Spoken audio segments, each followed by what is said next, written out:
8h40 sur Europe 1, la revue de presse d'Europe 1, Olivier Delagarde. On commence par l'affaire Breton. Oui, alors à moins que ce ne soit une affaire Macron, comme je vous le disais, on va y venir, mais commençons par le commencement. Hier matin, raconte Karl de Meyer, journaliste aux Échos au bureau de Bruxelles, la nouvelle de la démission-limogeage de Thierry Breton a surpris absolument tout le monde dans les milieux européens. Certes, la mésentente avec Ursula von der Leyen était de notoriété publique, mais Thierry Breton avait été renouvelé pour un second mandat dès le mois de juillet par Emmanuel Macron, qui avait salué son bilan. On s'attendait donc, poursuit-il, à ce qu'il obtienne dans la nouvelle commission un vaste portefeuille aligné sur les priorités du discours présidentiel Sorbonne 2. La surprise est donc totale. Mais que s'est-il passé, Olivier ? C'est Henri Vernet, fin connaisseur de la machine diplomatique, qui nous raconte le dessous des cartes dans le Parisien aujourd'hui en France. Tout s'est joué ces derniers jours, explique-t-il.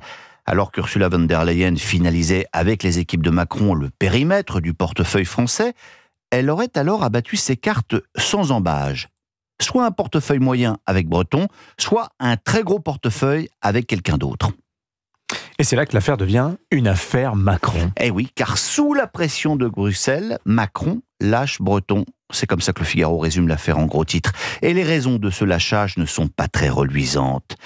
On ne va pas faire de procès d'intention à Stéphane Séjourné, écrit Philippe Gély dans l'édito à la une du journal, mais son parachutage à Bruxelles donne la fâcheuse impression que le président en perdition cherche à recaser ses proches. C'est peu dire, poursuit-il, que l'épisode ternit le prestige de la France, traité désormais à Bruxelles comme un petit pays.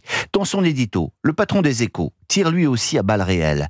La combinaison du diktat d'Ursula von der Leyen et de la faiblesse d'Emmanuel Macron, écrit Christophe Jacubizine, risque de nous éloigner encore plus de l'idéal européen. Oui, le clash breton fragilise la France, confirme l'opinion en gros titre. L'image de la Commission européenne était déjà, dans notre pays, l'une des plus mauvaises du continent, rappelle Jade Grandin de L'Éprevier. Cela risque de s'aggraver avec ce dernier camouflé. Alors on parle encore d'Europe dans la presse ce matin. Oui, mais d'Europe du foot maintenant, parce que c'est un événement majeur. Débute aujourd'hui la Super Ligue des Champions, une Coupe d'Europe totalement remodelée, un monstre, comme l'appelle l'équipe, monstre de 546 matchs par saison. Combien ? 546. Oui, oui. Et on sent bien le quotidien. Par jour, ouais. Et on sent bien le quotidien sportif partagé entre le plaisir anticipé de toutes ces alléchantes affiches et le simple bon sens exprimé dans ces colonnes par quelques grands noms du foot. Le calendrier devient beaucoup trop chargé, commande Carlo Ancelotti. Ça suffit, s'exclame Uli Hoeneß, légende du foot allemand. On joue vraiment trop, tout ça pour de l'argent, résume Arrigo Sacchi, ancien entraîneur de Milan et de l'Italie. Parce que ça, c'est au moins une certitude, cette nouvelle formule va rapporter beaucoup de sous. Ce qui nous amène à une autre question ce matin, Olivier. Les insectes ont-ils plus de conscience que les responsables du foot européen ? Drôle de question. J'extrapole un peu, mais c'est un excellent papier à lire dans La Croix avec cette question abyssale. Les insectes sont-ils dotés de conscience, Dimitri ? Alors, depuis Aristote, la question taraude, philosophe et éthologue, et la recherche avance, explique Juliette Paquier. Plus de 200 scientifiques ont signé il y a quelques mois un texte appelant à reconnaître la possible existence d'une conscience chez les insectes. Selon une chercheuse en neurosciences, Aurore Avargues-Weber, les abeilles ont la même capacité cognitive qu'un enfant de 3 ans à méditer lorsque vous observerez vos bambins engloutir au goûter leur bol de choc à pic. Mais on ne va pas terminer avec ces chères têtes blondes, mais avec des têtes brûlées ce matin, brûlées et tatouées. Formidable histoire que nous raconte le Figaro.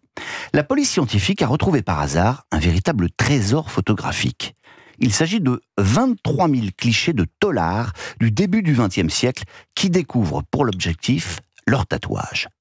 Torse nu affichant des trognes moustachus et balafrés, plus éloquentes que n'importe quel casier judiciaire, écrit Christophe Cornevin. Ces forçats revenus du bagne arborent une avalanche de tatouages qui permettent de retracer des trajectoires écrites dans un nuage de poudre, de douleur et avec le sang versé des innocents. Alors vous découvrirez tout ça, et même bien d'autres choses, quand parfois l'apage des faubourgs se fait philosophe et qu'il se fait tatouer sur le torse cette maxime formidable: le passé m'a trompé, le présent me tourmente, l'avenir m'épouvante. Je vous souhaite une bonne journée. Ouais, parole de Bouzillé ce matin dans les colonnes du Figaro.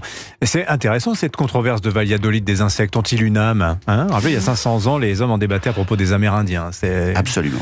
très intéressant. Bon, avez-vous vu aussi passer cette information cruciale? Dites-moi. Sur Europe 1, on en a parlé à 7h30. C'est Dites-moi. le débat du matin. Ah oui.